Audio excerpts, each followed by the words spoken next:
That's my last name. Okay. Hey guys. So I have Jennifer on the podcast today. And Jennifer, how are you doing today? I'm good. Thank you. Good. Yeah, we could just kind of randomly start talking on Instagram. And I came across your story in terms of you having to go on carnivore to heal some autoimmune conditions that you have. Mm-hmm. I was wondering if you could just tell us a little bit about that and give us your story and a bit of a background as to Absolutely. What led you to carnivore. Absolutely. So I will nutshell it down as much as I can. I have had problems ever since childhood with Ankylosing Spondylitis. It's a very nasty disease, autoimmune. It attacks your spine, your entire spine. It'll cause your spine to fuse. It causes massive inflammation in the SI joints, the sacroiliac joints, and that's what my problem was. I was in and out of the hospital not being able to walk as a child, and they would put me in traction. So this was a very active disease, even as a child. It kind of went away as I went into young adulthood, started coming back again, and in my 20s, after having children, is when it really started to attack me. And I made some diet changes and it went into remission for like 14 years. And then after I got COVID, it came back with a vengeance. And then I also was diagnosed with rheumatoid arthritis after COVID and after a really terrible COVID infection, which that runs in my family. But I thought I was out of the woods with that, because I was, I'm 45 and it hadn't manifested yet. My dad was crippled with rheumatoid arthritis. So now I have these two awful autoimmune diseases. And even the rheumatologist that I see, he told me that there's no way that I could have both of those diseases together. No way. And so he did all the testing, all the x-rays, and he had to apologize to me for being so dogmatic about it. He called me late at night and said, I'm so sorry that, I was so confident that there's no way you could have both of these, but you sure do. And let's get you started on all these drugs. And I did start the methotrexate because I was in big trouble with, like, my hands were blown up. I was in so much pain. I started methotrexate, and I've been on methotrexate for a year, almost a year and a half. And it's chemotherapy. It's something I don't want to take. I knew every time I take it, I just have this feeling of, this is not what I'm supposed to be doing. I don't want to take this medication. And over the course of that year and a half, I just started to sink into a hole. I was depressed, in pain all the time. Mm-hmm. I wasn't on a medication for the ankylosing spondylitis. I was just on the methotrexate, and he wanted to add in Humira for the ankylosing spondylitis. It's in my fridge. I've never started it. It's just, it looks at me every time I open my fridge. And I'm glad I didn't start it. And I just started researching how to help autoimmune diseases without drugs. And it took me ultimately to carnivore, and I researched it and researched it. I started with Nutrition with Judy, her podcast. I listened to absolutely every single episode. And then I started listening to Paul Saladino, and just finding this carnivore community online that I just didn't even know existed. And I decided to go for it, and I did it. And I started to feel better immediately, Oh, sorry, I lost your video there. That's me. I'm sorry. It's okay. Let's see here. Send to voicemail. There we go. Sorry about that. So anyways, finding carnivore, researching it, implementing it, doing it the right way, I got results fast. I got results emotionally, psychologically, physically. My pain went from a daily 7 to 8 down to maybe a 2, maybe a 1.5 to 2. Mm-hmm. I just felt this energy that I haven't felt in a really long time. I'm normally in bed. I have energy for my workouts, and then I'm normally in bed like at 5 o'clock, done for the day. Like all I could do was work out. And I had to work out because that is what keeps me from losing mobility in my joints. And having more muscle definitely helps me with these two diseases, but it was all I could do was work out. And that's all I had energy for. And now I have energy for life, and I want to go do things, and I'm happy, and I'm not reactive as I used to be. Like it's affecting me in ways that I just didn't know were possible. Especially the emotional and the psychological aspect of it. Like my brain feels so completely nourished, and my gut is calm for the first time in my entire life. I've had gut issues my entire life from childhood to now. And that, I think that might be the absolute best part of it, is the gut, the gut resolving. Well, it's interesting, because I mean, autoimmunity, as far as I could tell, is derived from leaky gut and gut issues, right? Yep. And this is something that they really teach you in like the GAPS protocol, for instance, with Dr. Natasha McBride.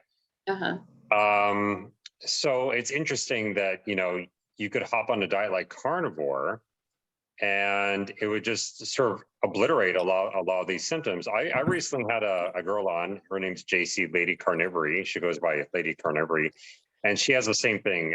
And I can never pronounce it properly. I couldn't spell it if you pay me. Ankylosing spondylitis. Ankylosing spondylitis. Spondylitis. Okay, I think I got it kind of right there. And she had a very similar story. She researched it. She actually came across like Nutrition with Judy, and she got on Carnivore, and she, at least for a while, she had like a lot of remission of symptoms, which is fantastic. So how long before you went carnivore, before you started to say, maybe this is actually working? And what was your response to that? Like, were you just kind of amazed by it? And I was absolutely floored. And my boyfriend was even more floored, because he saw the change in me more than I did. And how long did that take? Oh my gosh, like a couple of weeks. I responded quickly, seriously. And, so it like 2 weeks later, you just kind of woke up one day and you're just like, wow, I feel different? Or it was so sudden that it was almost like that. I can't explain it. It wasn't like a gradual thing. I had a really good day, and I remember telling my boyfriend, I feel good today. And normally I wake up and I literally say out loud, I don't feel good. I don't feel good. And it was happening like that was my life. I just didn't feel good. And then, that mentally takes you down a rabbit hole, because you don't want to live like that. But I told my boyfriend, I'm like, my back doesn't hurt. My hands don't hurt. My knees don't hurt. I feel good today. And he's like, that's amazing, babe. Let's see how long this lasts. And then the next day I'm like, okay, that's 2 in a row. This is literally our conversation. That's 2 in a row. This is amazing. Right. Just feeling good for two days in a row was mind blowing to me. It felt good. Yeah. and then it just, here I am this many days. I don't even know how many days I'm into it now. I have not had a bad day at all since going carnivore. So no ups and downs. It's just been very steady. No ups and downs. So, except when I eat something that I'm testing. Like I had dinner the other night with a girlfriend, and I had a grilled artichoke, and my hands puffed up the next morning. Okay, interesting. Okay. Yep. And like last night I made sloppy joes for my kids. I made it, all organic and blah, blah, blah. And I ate some of that meat, and my hands were puffy this morning. I can't have anything but meat and butter. That's just it for me. That's it.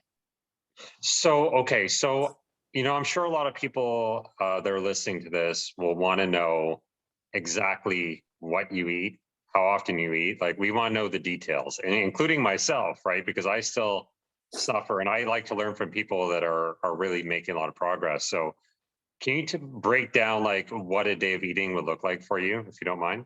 Absolutely. So I started intermittent fasting back in 2013, and I love it. And it's just a way of life for me. It keeps me lean year round, and that's something that I'm still doing. Every once in a while, I will eat earlier in the day, but most of the time I fast until the very earliest I'll eat is 3 o'clock. Oh, wow. Okay. Yeah, but sometimes it's 5 o'clock. And So are you OMAD then? two, 2 a day? Okay. 2 a day, and they're just like maybe an hour and a half to 2 hours apart, but it's condensed in like a 6 hour window. Okay, that makes sense. Okay. Yeah. So you'll do like literally like 22 hours of fasting then. Yeah. That's your, okay. Yeah, I fast for quite a bit, and I feel amazing when I'm fasting. It's not a problem for me. I do blood work every 3 months for my hormones. My hormones are good. I'm going to be 46 this year, and I had a hysterectomy many, many years ago, and intermittent fasting is the only thing that regulated my hormones after that hysterectomy.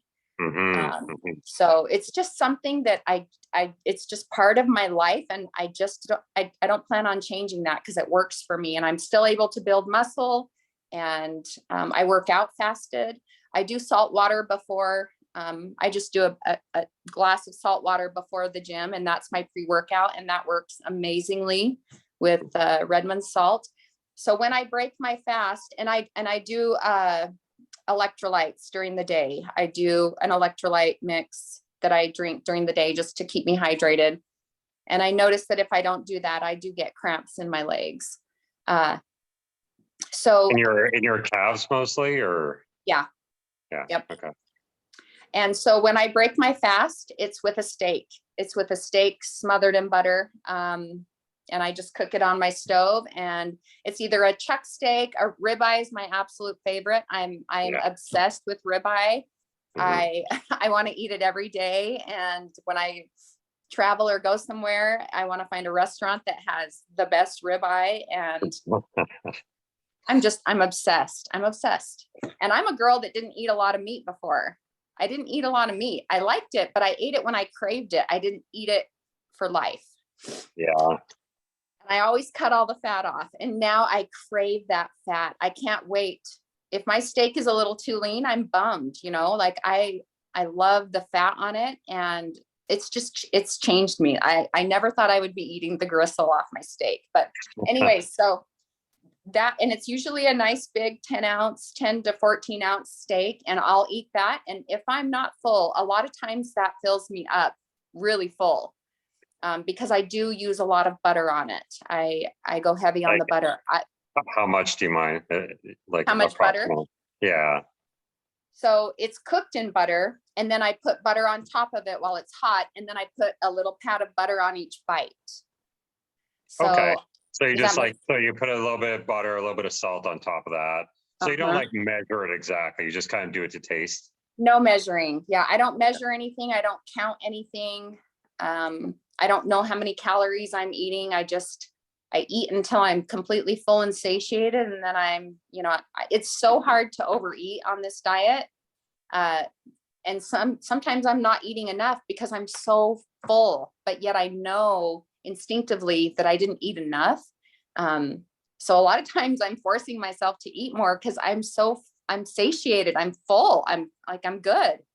Yeah. And then my second meal of the day will usually be, so with that steak, sometimes I've got room for more. And so then I'll have a little bit of salmon or, a hamburger patty with butter on it. And then my second meal is usually just all beef, like beef patties until I'm full with butter on them. Okay. And I don't get tired of it at all. I'll snack on bacon. If I feel snacky, I do love bacon, but I'm very aware of the PUFA content in them. I do get them from Pig of the Month. I get all my bacon from Pig of the Month. Their bacon is phenomenal. They don't feed their pigs soy or corn at all. Yeah. They're out in the sun, and but I try to eat the rainbow of meats, but I'm obsessed with beef, and that's just that's what loves me back the most. And do you find that there's any that you maybe do worse with? Like, can you tolerate eggs or like I organs didn't or? even, yes, I do eat eggs. So when after I'm done cooking a steak, I just leave all that grease and drippings from the steak, and then I scramble a bunch of eggs, and Oh, I okay. will eat those with my second meal. Yeah. Okay. Okay. Yeah. Okay. Do you incorporate organs in your diet at all? Desiccated from Okay. hearty soil. Oh, I see. Okay. Yeah, Yeah. there's a lot of controversy about that, right? Some people say you do need organs, but I've talked to many people that have been carnivores for like a decade and they never eat organs and they're doing Oh, just okay. great. So yeah, but some people may need that like extra bit of nutrition and some types of organs, right? But I feel like I need it because honestly, I'm struggling to eat enough on this diet. yeah, it's all very individual, right? Yeah. So yeah, that's interesting. And so you mostly just do it in a fry pan. Are you obsessed with like an air fryer like most of us carnivores are, or do you mostly just stick with the frying pan? Nope, I stick with the frying pan so that Okay. I cook it a little lower. I feel like Yeah. the air fryer cooks things too fast, Yeah. and I don't know for Overdoes it. sure. Yeah. Yeah. Yeah. I go through periods where I sort of have preferences in terms of what I like to eat. I was on that ribeye thing in the beginning, like you, I'd say the first 6 months, I just couldn't get enough of ribeyes. That's all I wanted to eat. And it's just every day. And I would eat, at that point, I was eating twice a day and I would just have 2 ribeyes a day. I was a very similar diet to what you do. But I would have like lunch and dinner. I'd intermittent fast to lunch, whatever. And I'd put ghee on top. And I was just obsessed. I had to have my ghee with every bite. It was so good. But I I love got a it. little bit, yeah, I got a little bit tired of it. And I found that the ribeyes, over time, they can get a little bit priced, especially now that the price has gone up a bit. But That is something to look at for sure. Yeah. yeah, so I've kind of like, I go through phases of like that, or just like ground beef or salmon. Sometimes I'll throw chicken in there. I know some people are like, oh, you can't do chicken on carn. Well, whatever. I do fine with chicken actually. But yeah, so that's interesting. So you don't measure macros with fats and protein. Do you have any idea as to what that might look like for you? Because there's a lot of controversy about that, especially in terms of like healing leaky gut. A lot of people are saying that you need to go a little bit on the higher fat side. So if you're getting those fattier cuts of meat with butter, I'm assuming that you're probably getting a really good percentage of fat compared to protein, right? Are we talking like? I feel the best on as high fat as possible. Okay, yeah. And do you And have any problems tolerating that with like, especially with the gut stuff in the beginning? Did you have any? Or you didn't get like diarrhea or anything like that? Nope, I had no problems. Okay. Okay. And I have been healing my gut for years. Right. Thinking I was doing everything right, but I think a lot of the modalities that I did incorporate over the years did help me. Like I could have been much sicker if I had been eating the standard American diet, which I wasn't. I was eating, like I said, I thought was what I thought was healthy. And was it like keto, or what were you eating before mostly? well, even so, my journey took me to keto first before it took me to carnivore, and I still wasn't feeling good. But yes, in general, I was eating, organic, but I was eating like organic popcorn. I was eating a lot of almond butter, organic, a lot of sprouted nuts. All these healthy things, but really they were harm. I was just low grade poisoning myself each day. And I went keto and still wasn't feeling the greatest, and eliminated all the other fluff and guff. And it was when I eliminated vegetables that I really, really started feeling good. Okay. So you'd eliminated the stuff like the almond butter and stuff, by the way, which is my kryptonite, the nut butters. I heard you say that on your oh, on your I video. swear to God, and it was for years, and I didn't even, I never really made a connection with what I was eating to how I felt. Same here. Same here. I would say of everything that I ate that just absolutely just made me feel miserable. It was those damn nut butters. Ah, And I thought they were perfectly healthy. I mean, this is stuff I that know. we've learned for 30 years. My parents grew me up eating peanut butter like all the time, right? And they raised me in peanut butter. And like, you know, when almond butter came around, like, ooh, almond butter, another, it's like a healthier alternative to peanut butter. And I just used to take a jar of that stuff, just eat the whole jar in like a day, you know? And I was like, oh, I'm keto, I'm healthy. It's like, oh my God, Right, right. so bad for you. I just like, I cringe at just the thought of like eating all that stuff. But so first you cut out that crap, and then so you were just eating some vegetables. You think, well, vegetables are rather benign. And Yeah. then one day, so walk me through this process. So one day, did you prepare for this in advance, or was it just kind of like, you know what, I'm just going to try carnivore? It was a podcast. It was a specific podcast about plants trying to kill you. And it just Okay. clicked in my brain. And I was like, okay, that's the one lever I haven't pulled yet. And so I decided to do vegetables and fruit, just cut them out completely and do carnivore 100% meat and water and butter.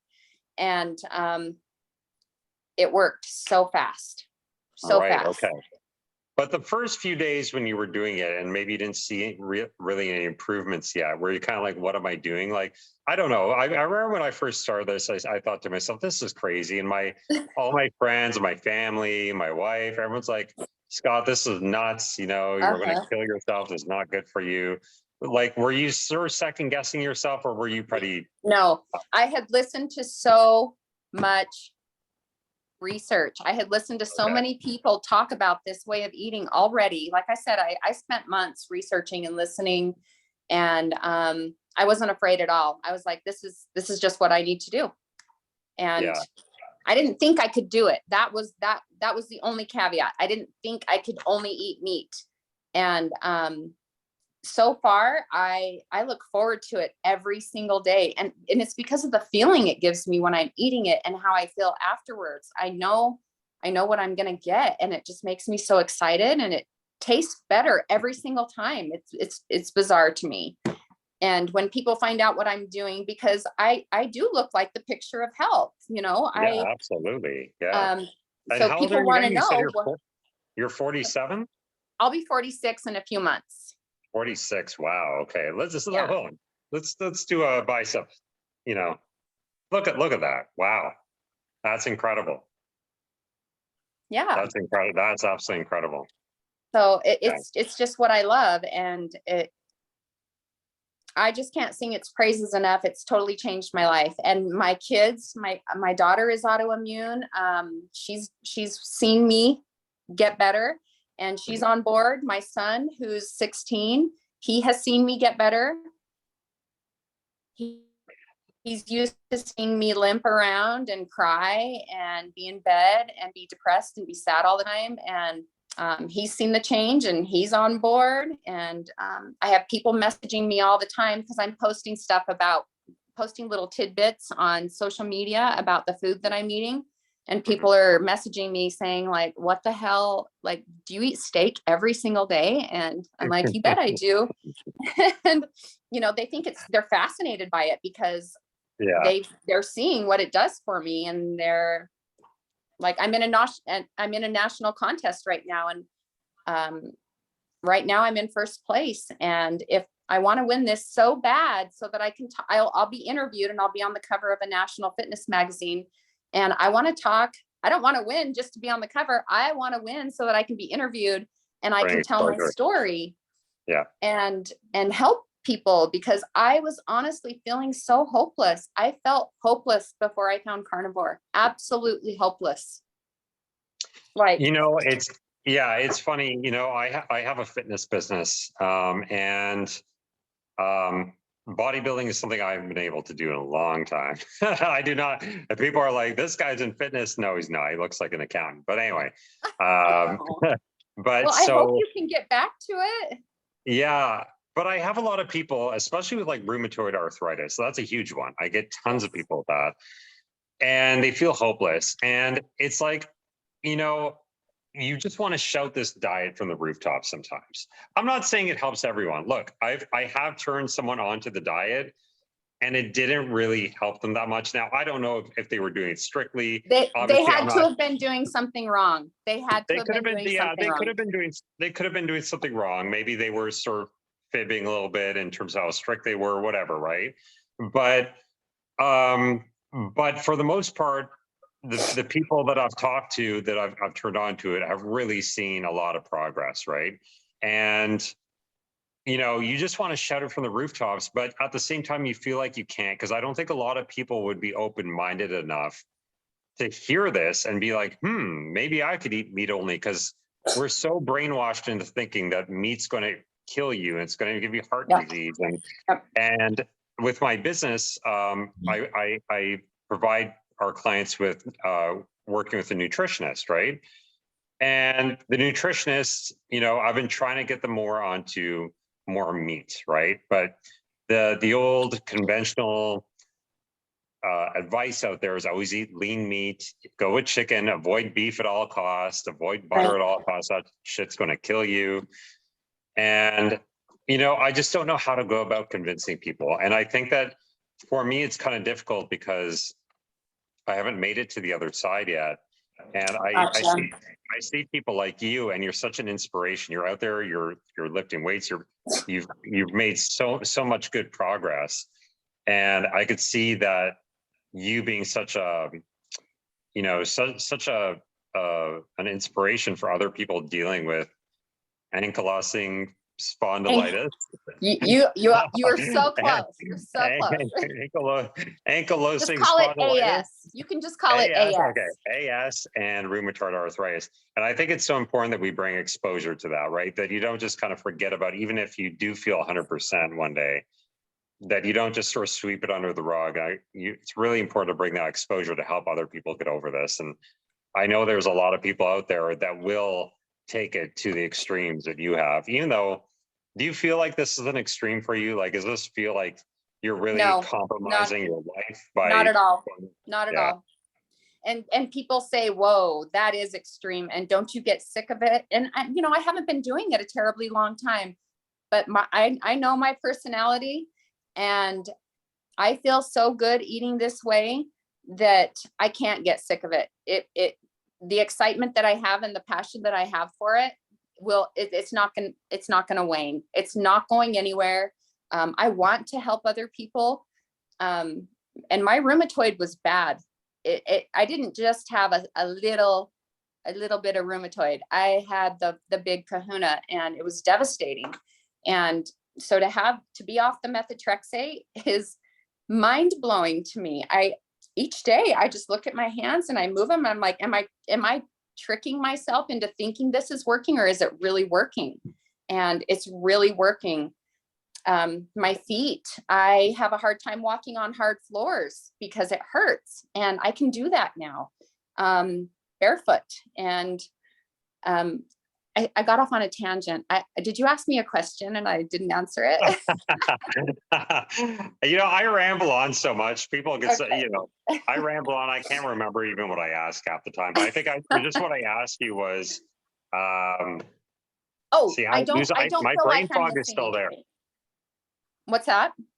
So are you planning on sticking with the diet then long term? There's no chance that so I know that you said that like you tried it, reintroducing little bits of plants here and there, like artichoke or whatever, but do you think that you're going to maybe at some point like try reintroducing plant foods again, or are you just kind of, I'm done with it? I'm pretty turned off by all of it. I don't see it changing anytime soon. Okay. And what are your aspirations apart from, you said that you want to win this contest? Yes. Where do you want to take this? Like, are you planning on maybe writing a book? I mean, there's so much that you could do with this, right? In terms of like, are you maybe starting a YouTube channel or something, right? Is there anything that you have any interest in particular? I just want to see what happens. I really don't know. I think that maybe if I win this contest, I think that a lot of opportunities might fall into my lap, to be able to talk more. But I'm not going to hold back. I'm not going to hold back in fear of someone thinking it's extreme or dramatic or bizarre. I want to shock people. I want to, I want to blow their minds, and I'm a nurse as well. And so when people see me eating this way, they're like, Jennifer, you know better. I'm like, not so fast. Like, are you interested? I can send you some information. But I'm getting a lot of weird looks, but I'm also getting some looks like it's working for you. Mm-hmm. So some people, I personally find, I don't know if you find this, that there's a lot of judgment there. Like some people almost, it's like food could be a bit of a religion, right? Oh yeah. And people have they tie in a lot of like moral values in with diet and everything. And some people just outright hate your ass for being on this diet, right? Like you'll be at a restaurant and you'll be like, I only eat meat. So, and people kind of look at you only eat meat, and I don't know if it's because maybe it comes into their feelings on like animal rights or the environment or whatever, as much as controversial as that is, I don't think people are right on that stuff, but no, they're they're simply uneducated. They're just uneducated. Yeah. And I think there's also that component where it's like people really feel like they're on top of their game because they're avoiding red meat and they're eating tons of vegetables every day. And they just can't believe that what they've learned since birth could possibly be wrong, right? Right. So do you feel like that's kind of you're 46. I'm in my 40s. I mean, at this point, we're kind of like, who gives a shit? But it does bother me sometimes. Who gives a shit, first of all? And second of all, I have a very, very strong personality. I'm not timid at all. But I can be a little bit intimidating sometimes. And I don't get any flack, really. I get comments like, whoa, that's extreme. I would be so bored on that diet. And I get comments like that, but I don't get people coming up to me and wanting to get into controversy on what I'm doing. I don't give out that kind of energy for people to be able to approach me like that. So right, yeah, I don't get into it with people, but this is kind of my religion right now. You couldn't talk me out of it if you wanted to, because I'm going based on how I feel, and it's nose to tail improved everything. My skin, my hair, my nails, just absolutely everything is better. And so how in the world could this be the wrong way to go? How in the world? Yeah, absolutely. And it must just feel like so amazing to be on the other side, or at least be mostly, in remission from all those symptoms that you're having, and be living in that world of pain. And it's so miserable, right? And I'm assuming that you probably just have such a great appreciation of life now that you just couldn't have before, maybe.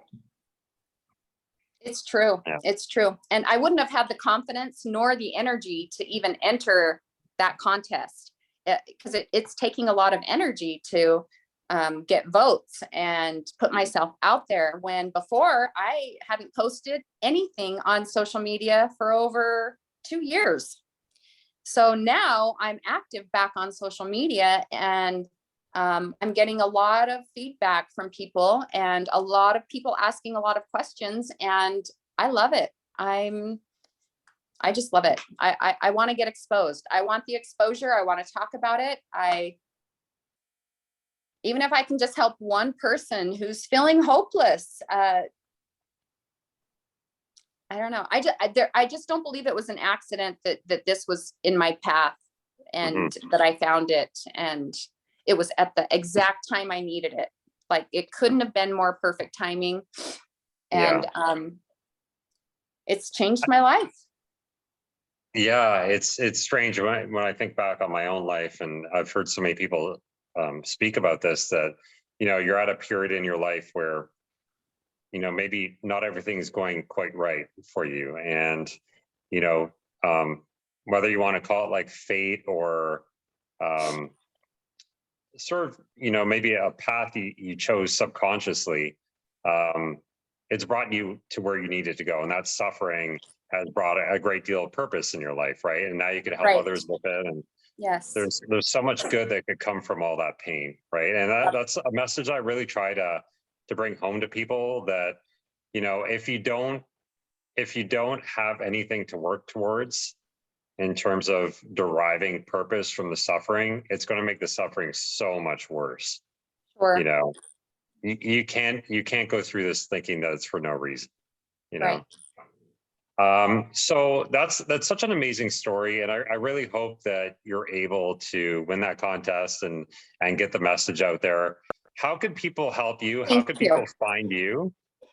And yeah, give us your information. So I'm mostly active on Instagram. Instagram's my jam. That's where I learn everything that I've researched. And, you know, when I hear someone on a podcast, I hurry and find them on Instagram and start following them immediately. I'm on Instagram mostly, and it's at JenBug76.